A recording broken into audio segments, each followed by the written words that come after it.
Not looking good for Trump, folks. Not looking good for Trump. Who to vote for in the last month. 86% made it before that. And you also have people He's already hitting the stop the counts. Week to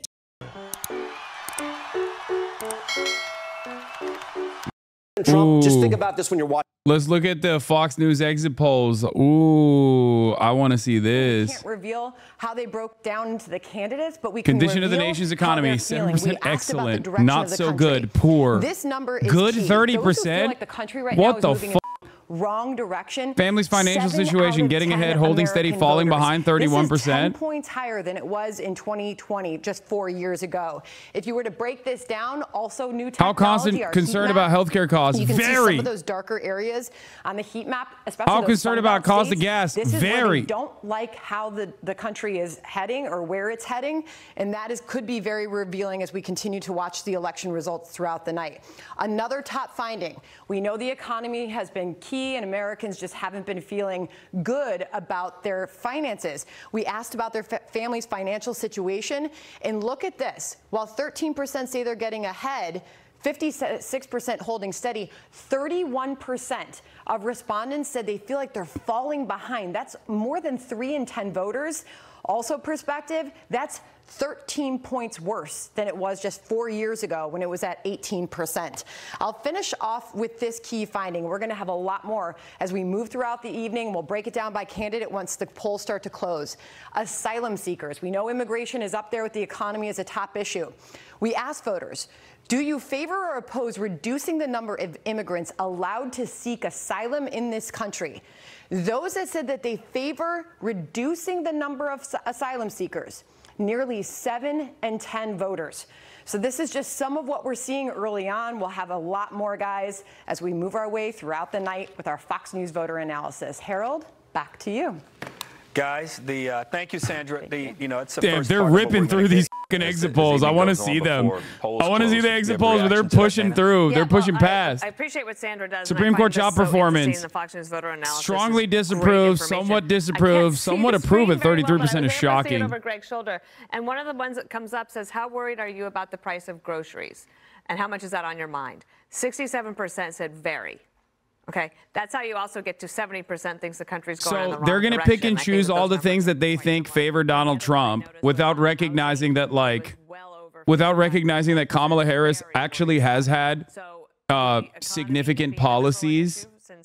Like for the cost of groceries, for example. Like, I'm willing to bet that the reason why Kamala Harris is caught up to Donald Trump on the economy broadly is precisely because Trump has no good answers for it, and Kamala Harris has actually, at the very least, has brought up a solution to price gouging, for example. So, I think that is not exactly something that favors Donald Trump unconditionally. Benefit of Donald Trump. Jesse, what are your thoughts on this? Well, just only 13 ahead of Americans feel like they're getting ahead financially in this country, and that's just, as the closing argument that Donald Trump made that Greg highlighted, we expect more than that from this great country. Greg? Well, American exit polls are pretty crazy, by the way, because exit polls are like, should we institute full-blown communism? 60% of Americans say yes. Should we do full tilt fascism?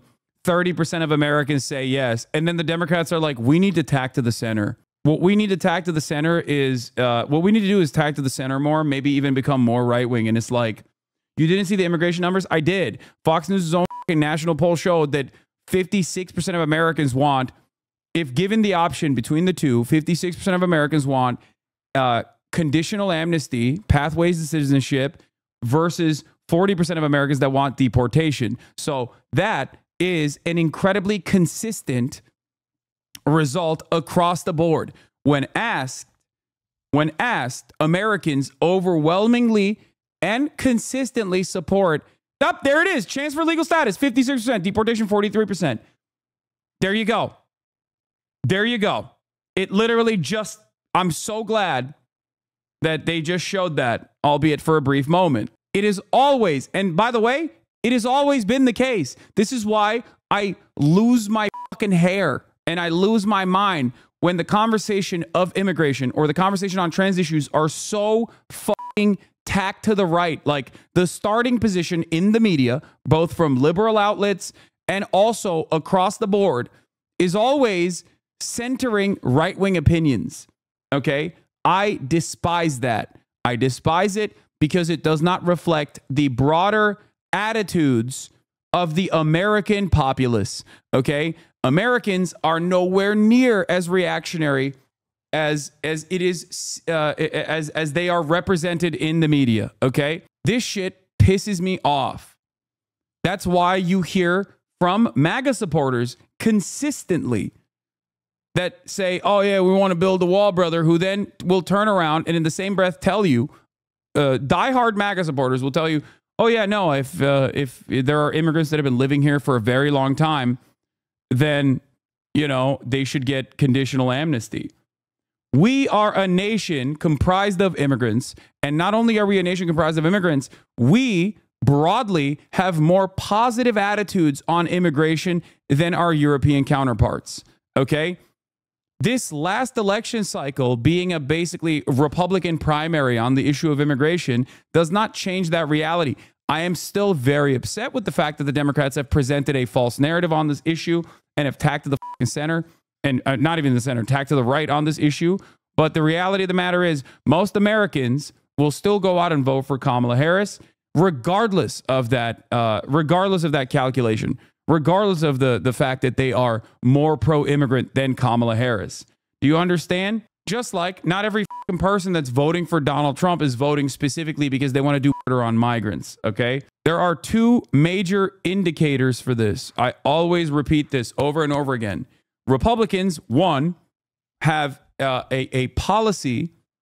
Republicans vote for policy that they do not think about the impact of. That's number one, okay? Republicans always think, oh yeah, fuck it. Yeah, I'm pro-life. Who gives a shit, right? They either don't care about the potential consequences of that legislation passing or think that it will be fine, okay? And then when it's no longer a hypothetical situation and actual reality, you see the results. People are very frustrated with the restrictions on abortion. Republicans themselves are very frustrated on the restrictions of on abortion. That's why Donald Trump immediately was like, oh, I think that there should be exceptions. I'm actually the godfather of abortion. I'm the godfather of IVF. So this is something that you need to understand. The second part of this is also, like I said, Republicans, one, don't know the impact of the policy that they're advocating for. And when met with the impact, and there's polling on this as well, when they ask them, like, well, this is how it's going to play out. If you, do you still agree with this policy? They don't believe it. They're like, nah, that's not correct. One of the easiest answers I can give you is the overall disapproval of Obamacare, especially amongst Republicans. I don't know why you think Americans are progressive than they actually are.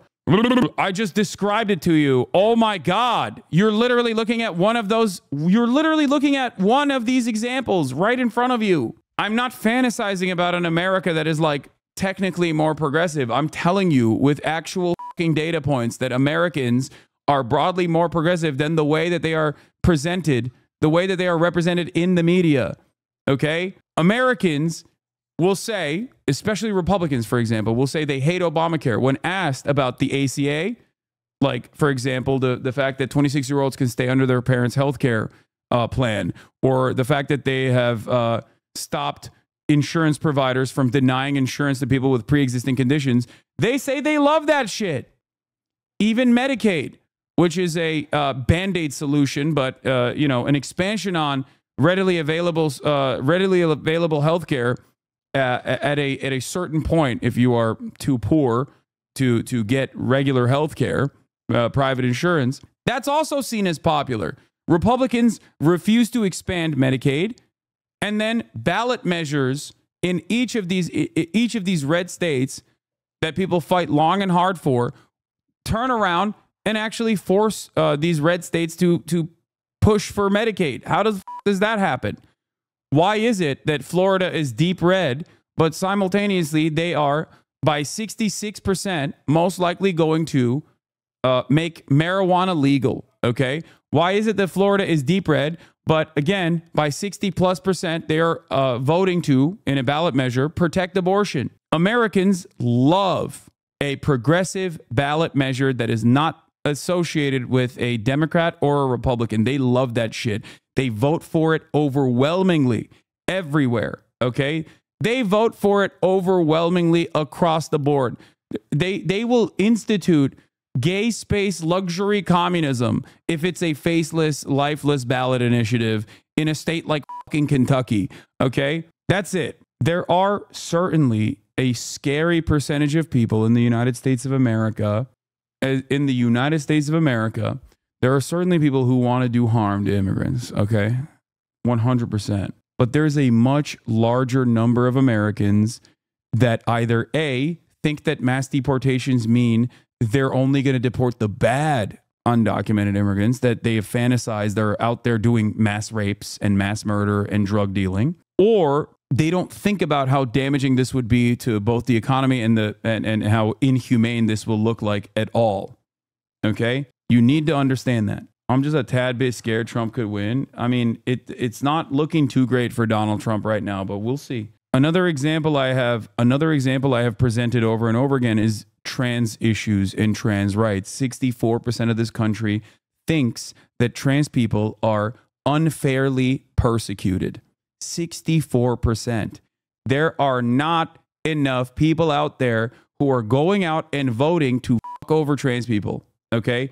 That's just not a reality. Republicans present it as a false narrative that they themselves believe, a narrative that actually, in my opinion, takes away from a lot of the stronger aspects of Trump's campaign, potentially. He could be talking about the economy and how he's going to fix it, but he has no really good solutions for it, but that's besides the point. But he could technically still talk about every moment that he's talking about how, like, we're going to kill trans people. We're going to make sure they're trying to make your daughter trans. They're trying to make your son trans, whatever the fuck, right?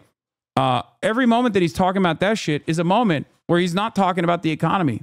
It is a waste of space. It is a waste of tens of millions of dollars. Donald Trump himself also literally said in yesterday's rally that no one organically has ever brought up the trans issue to him. In his rally last night, he admitted that. Donald Trump admitted that again in a rally a couple of years ago, if you remember, where he was like, you know, you guys really love the trans stuff a lot more than even when I say I'm going to lower taxes. You like the trans stuff even more. Anyway, yeah, here it is. Trump says he'll keep men out of women's sports, then adds nobody has ever organically brought up that issue to him ever. It's because his crowds at his fucking rallies, the most diehard MAGA loyalists, go crazy. They go hog wild when he says it. So he has developed a false perspective on this. Yeah, and this is obviously the Owen Jones video where Owen Jones went and talked to like some Trump supporters at a Trump rally, and the guy was literally like, there was a Trump supporter who was like, I wouldn't teach my kids to hate someone for who they are, even though the guy was like openly transphobic. And many people will say, oh, dude, it was because he was on camera. It's like, you think these guys who are fucking insanely transphobic are going to hide that perspective?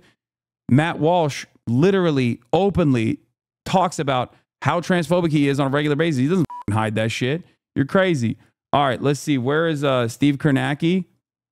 Y'all are saying Steve Kornacki's out. I don't see it. Is he on NBC News? Where are you guys seeing? Where are you seeing Kornacki cam? Okay, that's not out. He's not out yet. They haven't unveiled him yet. They have not unveiled the Kornacki cam yet. Okay, calm down. Calm down. Calm down. Kornacki cam is coming out in a second. All right? Chill out. It's going to take a couple minutes. You got me all excited. You got me hot and bothered. His coworkers say he's well oiled. We're caffeinating and hydrating him. We're making sure he's eating. Steve Kornacki, the national treasure, is rested and eager for his quadrennial Super Bowl. He also just reported the overwhelming majority of Georgia's votes should be reportable shortly after polls close. Republican city commissioner calls out Trump for lying. That's amazing. Philadelphia's Republican city commissioner. There's absolutely no truth in this allegation. It is yet another example of disinformation. Voting in Philadelphia has been safe and secure. Not that it fucking matters, but this is exactly a rerun for the record. Once again, another goddamn rerun of 2020. Another goddamn rerun of 2020. This is literally what happened. This is straight up what the fuck happened in 2020. What is this, Bleak? Just had a difficult dinner with my wife. She asked me why I was not voting for Democrat. I thought we agreed with our therapist not to talk about this. My wife is not the Netflix female lead. She does not have hidden skills in martial arts or cyber engineering. What the is this? I can't read all this. This is too much to read right now. Someone said new Trump tweet. Okay, Kornacki's coming in. Kornacki is about to be deployed. Ladies and gentlemen, Jackson. It's Kornacki time. I'm Hallie Jackson here on NBC News with brand new exit poll data. Our first early look at what voters think, what matters to them. All of it as the first battleground. This isn't Kornacki. Hold on. Where's Kornacki Watch? Someone had linked it to me before. Give it to me. Give it to me again, chat. You can send me links if you are subscribed, by the way. Remember, subscriptions are free as long as you have a Twitch Prime, or $6. You can send me all of your fucking favorite links. You can also get gifted a sub if you're lucky, and then be able to send me links that way as well. Remember, Twitch Primes are free, folks. I will be flexing throughout the day when I feel like it for gifted subs. Like Bruce, thank you for the gifted subs. There it is. There it is. There it is, folks. Unleash him. Unleash him. Unleash him. Unleash him. Unleash him. I'm going to keep flexing as the subs are rolling in because I can't call out every single person. I'm sorry. Boom. Boom. Boom. Boom. Boom. Boom.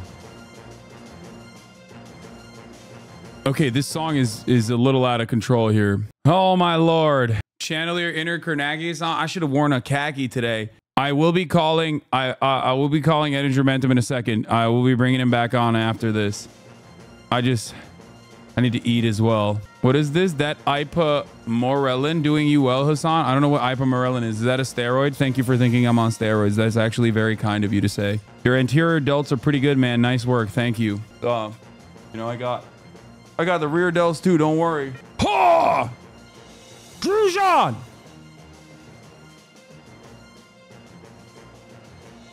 When the fuck is this guy getting in here? What's happening? Are you literally just watched you eat? Are you not full? I have not eaten yet. Okay, we'll get back to Kornacki Cam in a second. Okay, let's look at Fox News coping. That are toss-up. They are up for grabs, and they are more than enough to put either candidate over the top. And that will start to play out just minutes from now. Georgia is the first battleground to close its polls. The Secretary of State there expects to have results tonight. The biggest prize of the night is arguably Pennsylvania. Polls close there at 8 o'clock, but a technical glitch in one county is prompting officials there to extend voting hours. In fact, officials have extended voting hours at precincts in several battleground states at this hour. More on that in a moment. So really, one of the early stories here is the early vote numbers, and they are absolutely astounding. More than 84 million Americans cast their votes early. Many of them were in the swing states that will decide the race for the White House. It's obviously not just the presidency we're watching. There's a lot at stake in the House and the Senate. First, on the Senate side of the Congress, there are 51 Democrats, including 4 independents aligned with them, and 49 Republicans. The GOP needs a net gain of 2 seats to take the outright majority. If former President Trump wins his race, Republicans would need just 1 pickup to flip the U.S. Senate because the vice president can cast the tie-breaking vote. All right, let's go over to the House side of the Capitol, where Republicans hold a razor-thin majority, 220 seats. Democrats have 212. 3 vacant seats are likely to remain in party hands. With every seat up for grabs tonight, Democrats only need a net gain. Oh, he's complaining again. Philadelphia and Detroit. Heavy law enforcement is there. Special team Fox coverage. Our reporters are standing by in the battlegrounds and really all across the country. First, let's go to senior national. Not looking good for Trump, folks. Not looking good for Trump. Who to vote for in the last month. 86% made it before that. And you also have people He's who already decided hitting in the just stop the last counts week to turn out as well. We're going to pull those numbers up in just a second, too. 7% in just the course of the last 7 days. And you've had some news made over the course of that last week. It is. He says, stop the counts, stop the steal. To watch for tonight has always been, are we going to see a 2016 effect? And what I mean by that is it's pretty clear now in hindsight that going into the election, there was a lot of voters waited to the last second to make that decision. And they made the decision, and all of a sudden, all those late deciders went to him. So when they all move in the same direction, that usually tells you it's usually that's the person that usually wins. Okay, let's keep an eye on that. And as we do, I also want to keep an eye on some of those economic numbers as well, because as you saw, the economy, if it is not the top issue, and again, those numbers might shift, it might end up that way at the end of the night, it is certainly among the top issues for voters. So we're lucky to have our expert correspondent, Christine Romans, covering all things economy for us. And you are digging into these exit polls just like we are. Yeah, and I'm also trying to keep an eye on the gender gap when you look at the economy and you look at what people are really worried about. And this is so fascinating. These are voters under 30 years old, right? Young voters who are energized in this election. And the top issue for men under 30 is the economy tied with state of democracy. For women, it is abortion. Far and away the number one thing for women. And the younger the voters, as I look at these exit polls, the younger they are, abortion goes up the list for how important it is for them. So that's something to keep an eye on, the different ages and the gender gap there. Overall, the condition of the U.S. economy, though, I mean, you can see poor, not so good, more than 7 out of 10, 7 out of Okay, let's do NBC. Jacob Soboroff. Okay, good. You guys Friend of the show, Jacob. We're doing great. Kamala. I was going to ask who you're going to vote for, but I didn't need to. Kamala, because my voice matters. First time voting? Yes. Oh, yes. I'm excited. Congratulations, you guys. You're almost there. Come on, Rachel. I'll show you all the way to the back of the line here. I was saying 500,000 people are going to show up, they expect, on Election Day here. As you know, this is where the Harris campaign wants to drive up the numbers to sort of counteract that T in the middle of Pennsylvania, to counteract the rural votes that the Trump campaign is expected to get. The line stretches on and on. It has been like this all day long. Originally, they had 10 voting machines inside this location. Oh, look, the snacks are here. Originally, they had 10 voting machines in the location.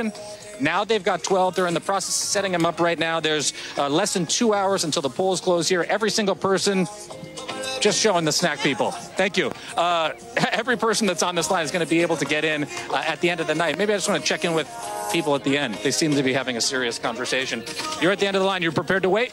Yeah. First time voting? Yeah. How do you feel?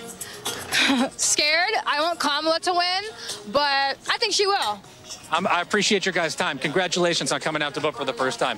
It's always an exciting thing, Rachel, to see people coming out, exercising their right to vote, especially for the first time. Here at Temple, as we always say, until all the votes are cast and counted, we don't know what happens. But this is an encouraging sign, I think, for the Harris campaign.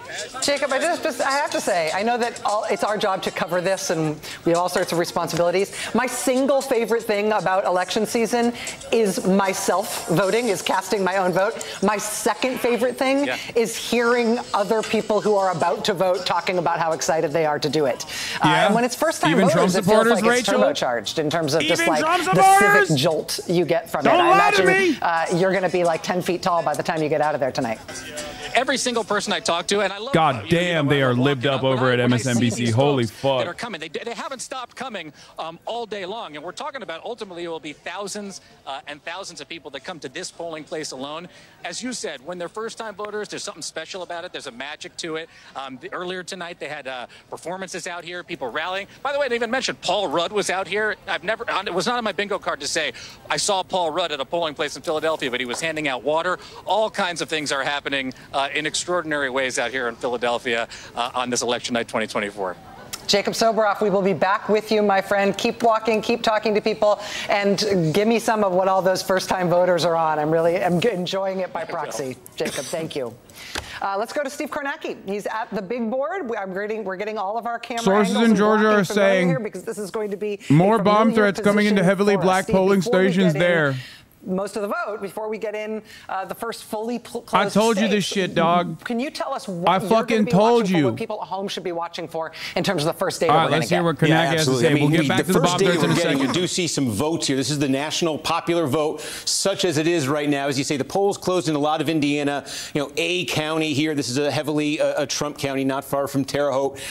In Kentucky, we've got Kenton outside Cincinnati, Floyd, coal country. A couple counties. They're just a scattering. That's what's going on right now. But the action is going to start less than an hour from now, and it's going to start in a big way. 7 o'clock, the first battleground state poll closing. That's going to be in Georgia. And let me just give you a sense. This is going to fill in all night, but let me just give you a sense of a couple things we're going to be looking for in Georgia and beyond. So here's what happened in Georgia in 2020. I think we all remember Joe Biden won the state, first Democrat to do it since 1992. He did it by less than 12,000 votes. So what are we looking for when Georgia closes at 7? We expect a ton of vote. like 80% of it in that first hour, 7 to 8 p.m. One place I'm going to zoom in on, I call it the blue blob. In fact, I'm going to zoom in on it right here. It's Atlanta in the immediate Atlanta metro area. These are 9 core counties, exploding population, dramatically moving towards the Democrats, diversifying in terms of demographics. More and more Democrats drawing their votes out of here. Joe Biden got almost 70% of the vote in here in 2020. More than 40% of all the votes in Georgia are going to come from this blue blob. Key question when Georgia comes in. Is it getting any bigger? And the place to look for that, see this county right here? That's Fayette County. That's where we're going to look when the polls close, because this could be an indicator for the rest of the state, for the rest of the night. Fayette County is sort of a tipping point county. Is it going to join that blob? About 12 years ago, it was more than 30 points Republican. Mitt Romney won this county by 2-1. Since Donald Trump became the Republican nominee, this very suburban county has trended fast away from the Republicans. Democrats got it down to 7. Do they flip it tonight? If they do, they got to be feeling good about what's happening in Georgia. We're going to move up to North Carolina at 7:30. Again, we expect lots of results, lots of places we could look here, but we're going to show you one key swing county. It's a smaller one outside of Raleigh here, but you take a look at it, Nash County. Now, Nash County, it's pretty racially mixed. It's about 40% black, about 50% white. Look how close it was. Joe Biden carried this in 2020. Now, Biden carried it in 20.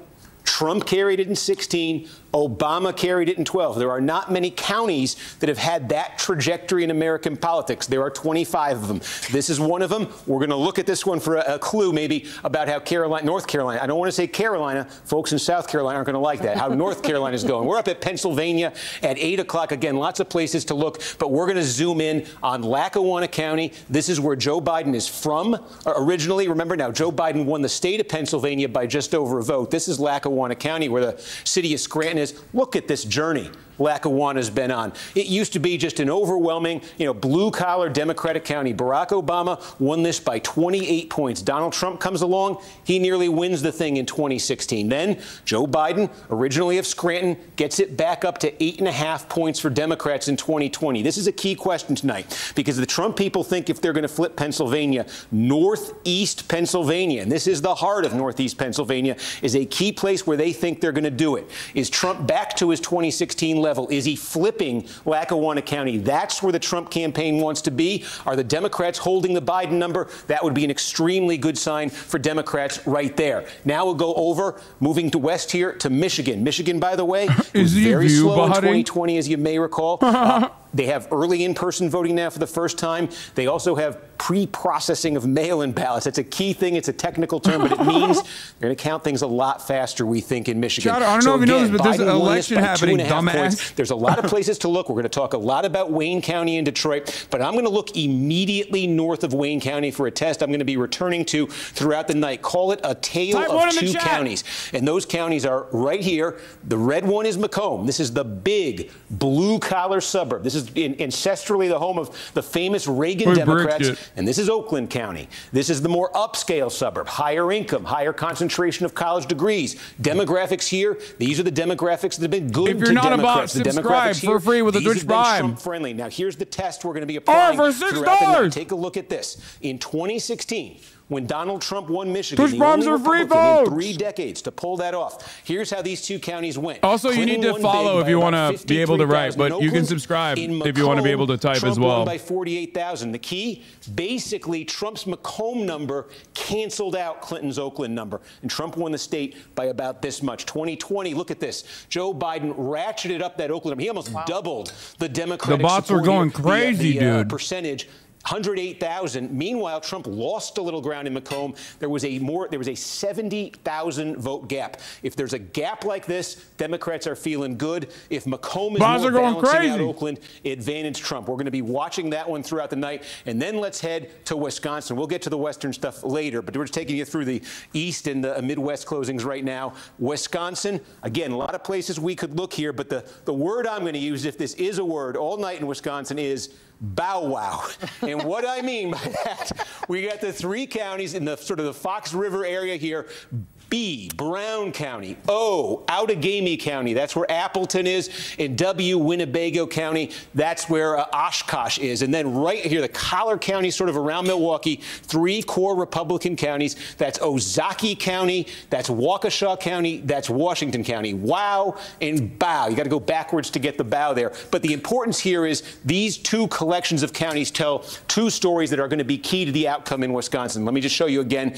These are the bow in them. They're very demographically similar here. They've got the same sort of about 85% white, a lot of blue collar white, the median income about at the statewide average in these places. In 2016, Trump brought the Republican number up. This collectively in these counties, he got it up to 10 points. That was a big improvement for Republicans in 2020. He gave back some of that improvement. This dropped from 10 to 7.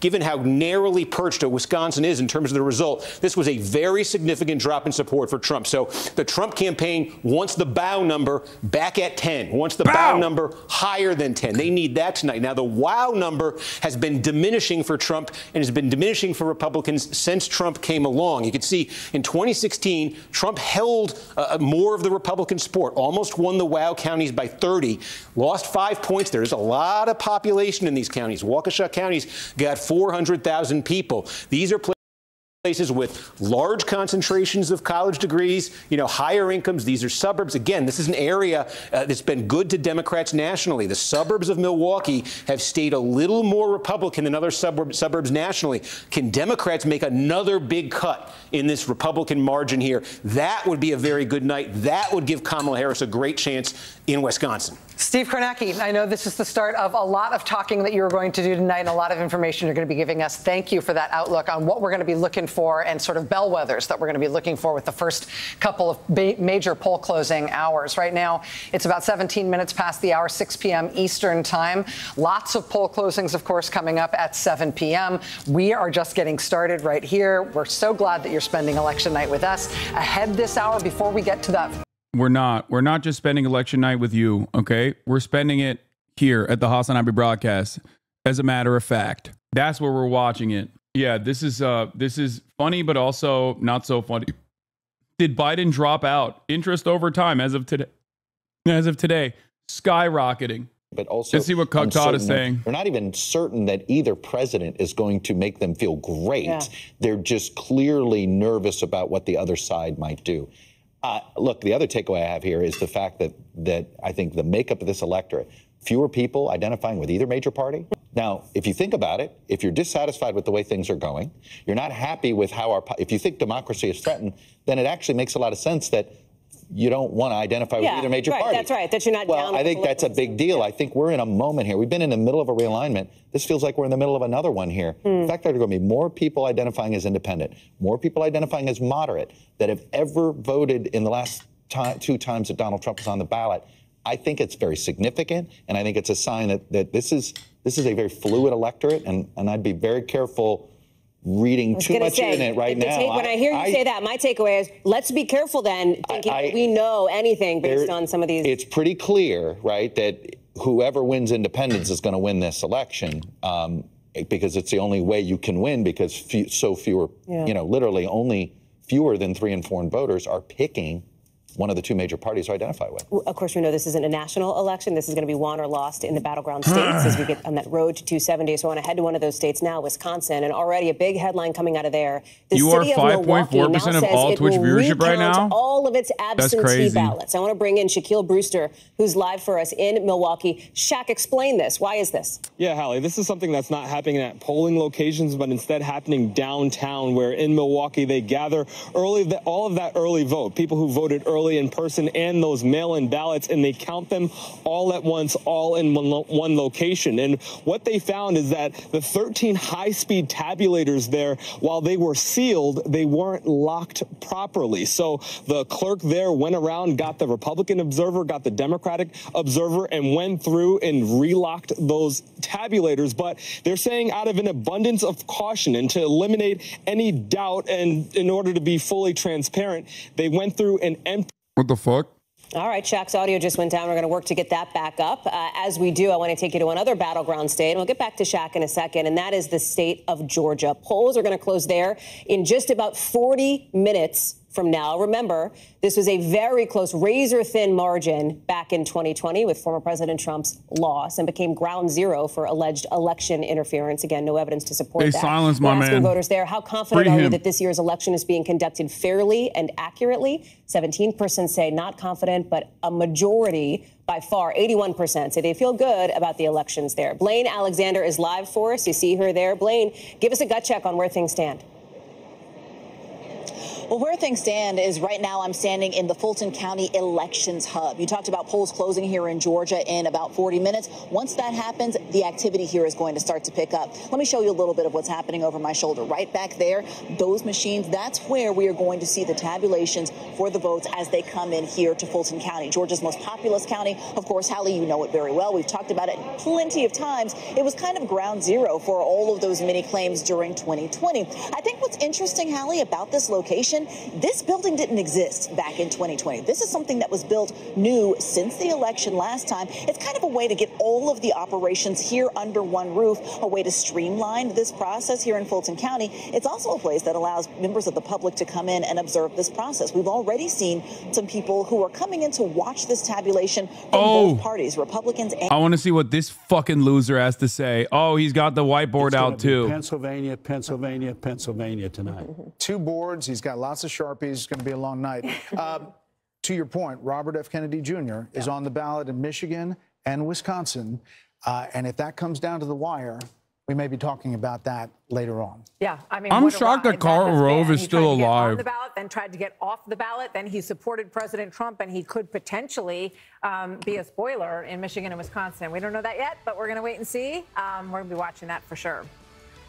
So we are waiting for our first round of poll closings. That includes key battleground states. Harold just mentioned Georgia is one of the first ones we're going to be watching. We have reporters literally everywhere as our special coverage continues. So election night on Fox News Channel. So what's really shocking, but I guess not so shocking, is that this is their get out the vote message. And it's really fucking stupid. And Charlie Kirk has been pushing this a lot too. I actually wanted to show that. Let me see if I can find it here. Here is not Charlie Kirk, but Colin Rugg.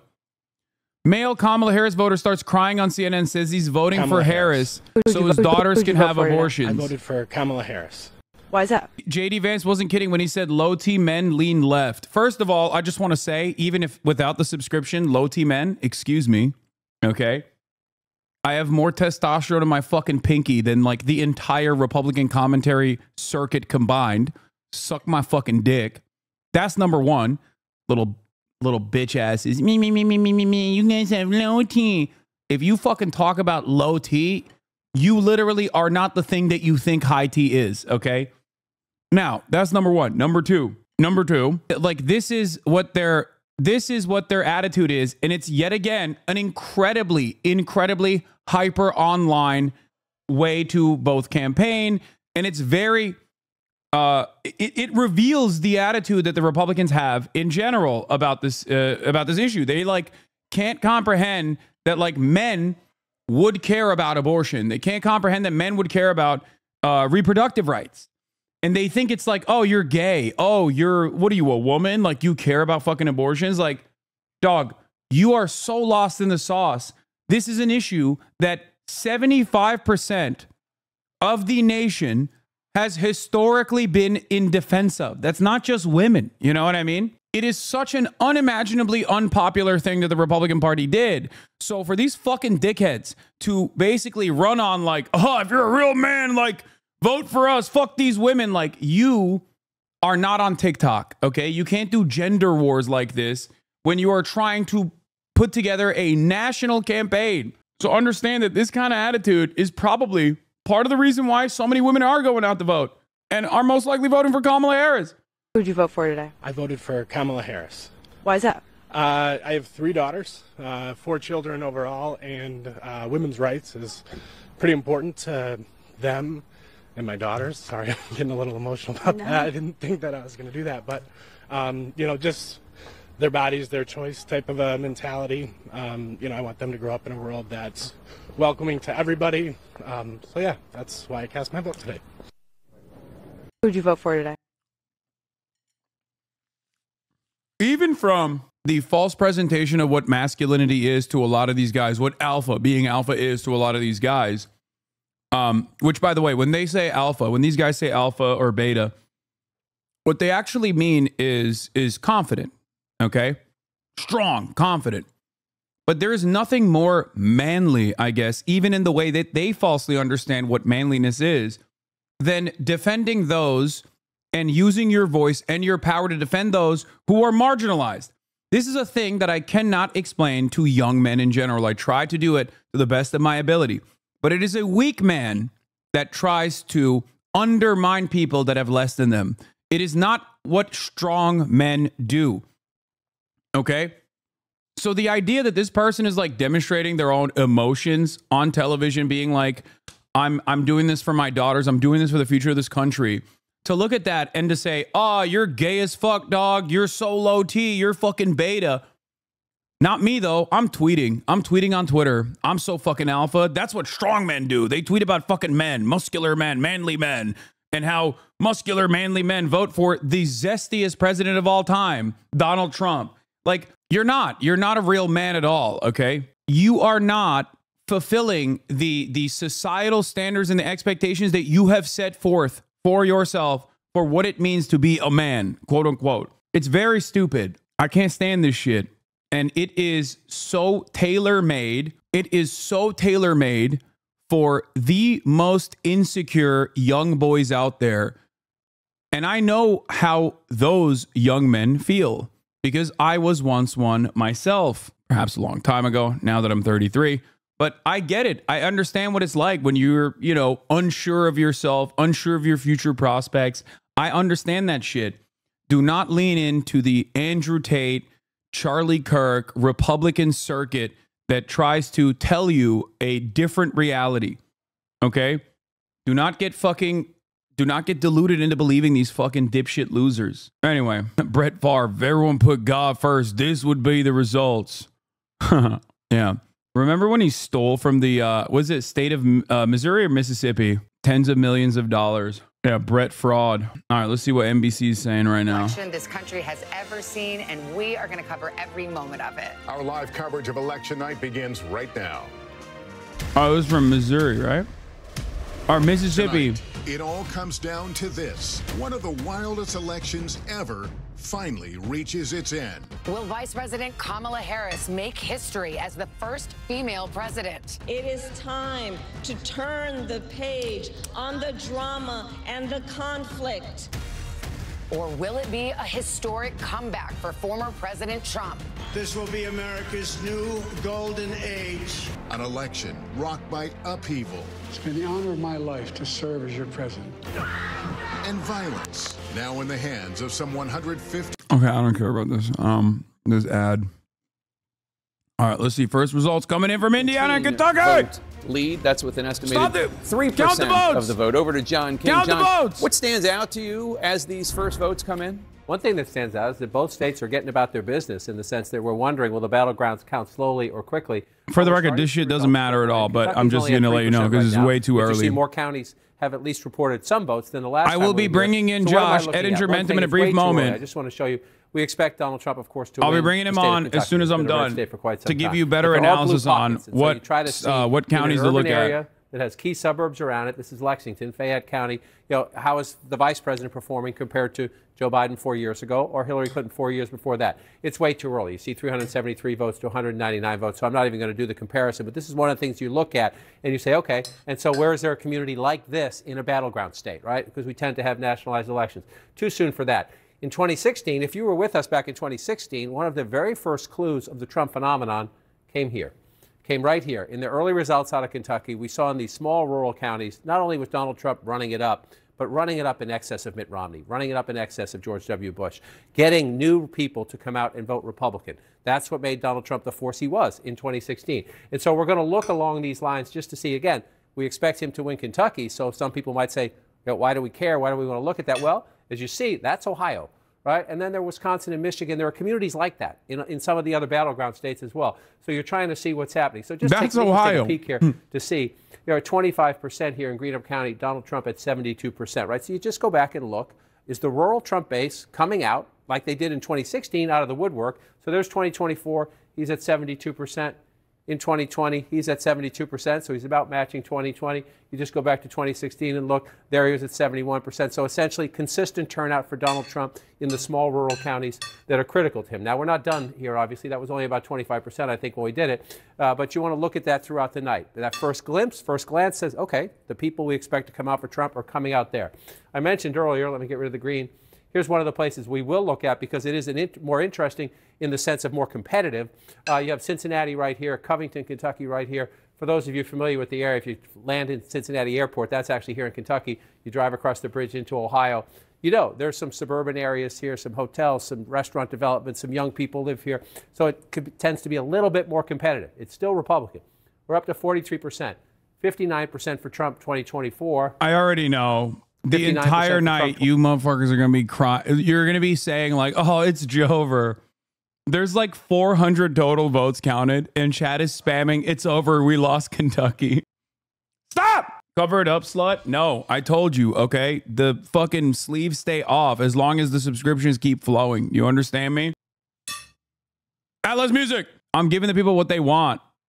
As well. How's the vice president doing in the suburbs? We will get that a little bit later. What are we getting right now about Donald Trump? Let's just look here. Allen County is Fort Wayne, Indiana. So 52% in 2024 right now, about 44%. So it's a fair comparison. We'll see if it changes. 54%, 55 if you round that up, and 58% there, 57% there if you don't round it up. So down a little bit in the early results so far from 2016. Is there anything to make of that, Jake? I'd be very careful about that with only 44%. But it's one of the things you look at in the counties, especially as the suburbs start to expand in places like this. Is Donald Trump close to where he was in 2020, close to 2016, or is he bringing out new voters in 2024, Anderson? Early in the night, you're just looking for clues. Yeah, John, we'll continue to check in with you back with the team here in New York. Scott, obviously you're from Kentucky. Where will you be looking over the next hour or two in terms of kind of a litmus test? Yeah, Eastern time zone, so the state's bifurcated right down the middle. And so all the county results we have now are in the east. The two big counties, Jefferson and Fayette, are the two Democratic counties. So obviously we'd be looking to see overall Democratic enthusiasm there. But if you're looking to see where Trump, if he's having any trouble in the white college-educated suburbs, it would be in Boone, Kenton, and Campbell, which are the three counties in greater Cincinnati.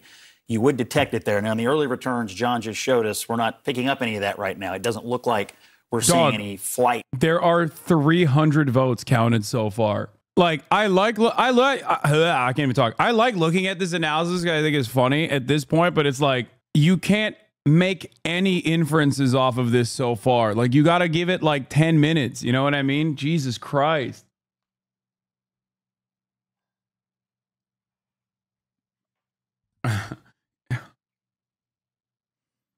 %80 of this chat voted Kamala. New poll running. Oh, is there another poll? 80% of this chat has voted for Kamala Harris. 16%. New poll running. Who did you vote for? Kamala Harris, Donald Trump, or other? Damn, there's like Donald Trump voters in the chat. That's crazy. People got to be fucking trolling, right? Vote in the poll. And also, hopefully you voted today. But vote in the poll. Did you vote for Kamala Harris, other, or Donald Trump?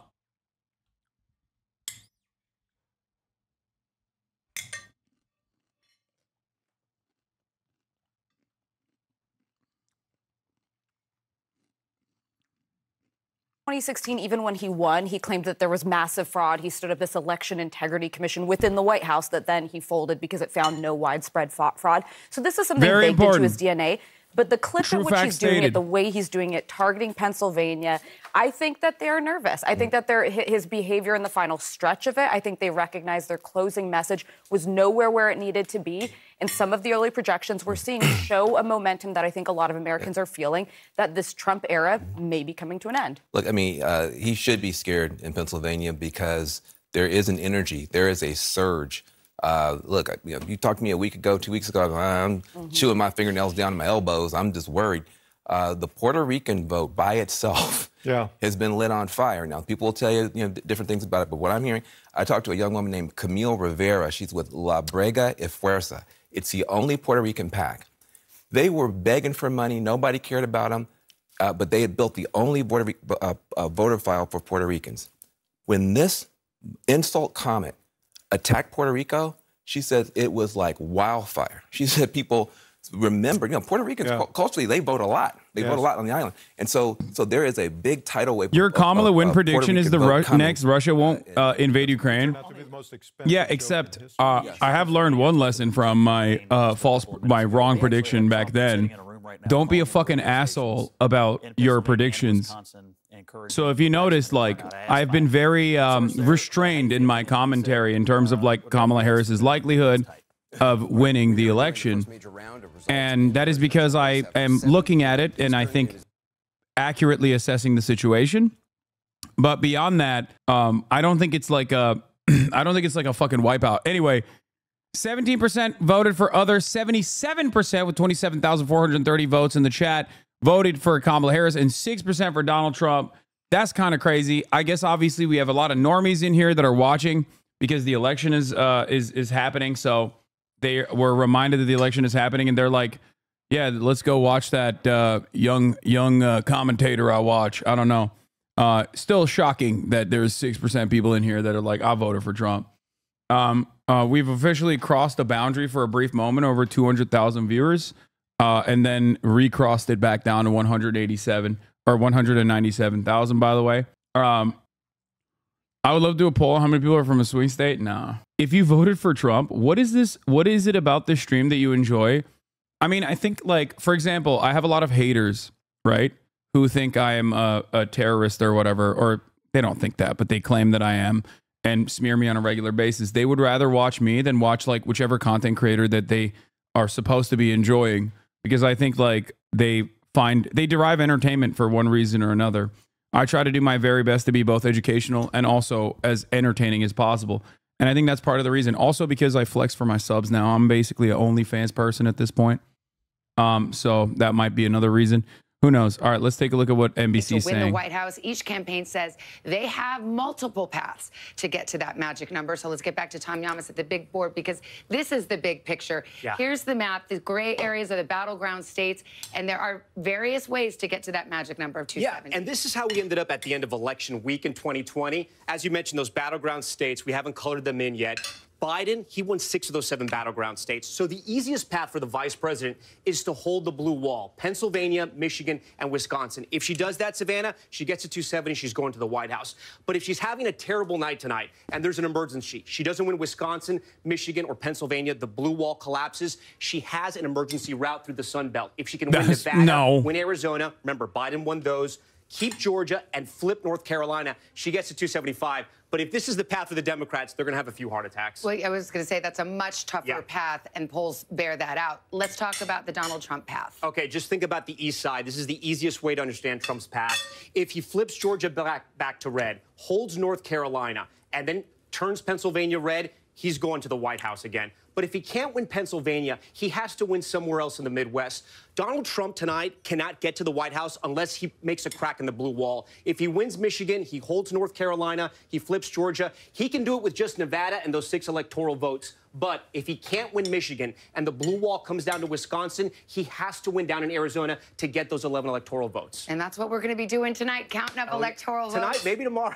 maybe tomorrow, the days ahead. Maybe next week. We shall see. Lester, let's go over to you. You two are terribly optimistic. Thank you. Let's bring in Kristen Welker now, moderator of Meet the Press. And Kristen, what are you looking for tonight? Some early indications that suggest one or more of those paths we just talked about are real.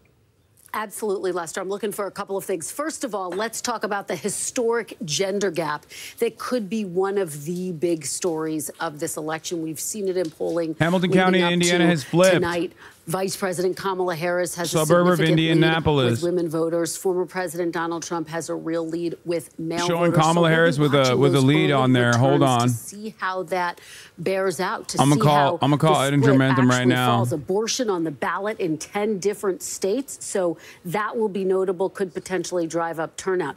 Early bellwethers, Lester. Virginia in particular, there's a key race for Congress there. Virginia 7, Eugene Vindman running against Derek Anderson. This was a Democratic-held seat. Do Democrats continue to hold on to this seat, or do they lose it to Republicans? If they lose to Republicans, that could spell trouble for Democrats early on in the evening. And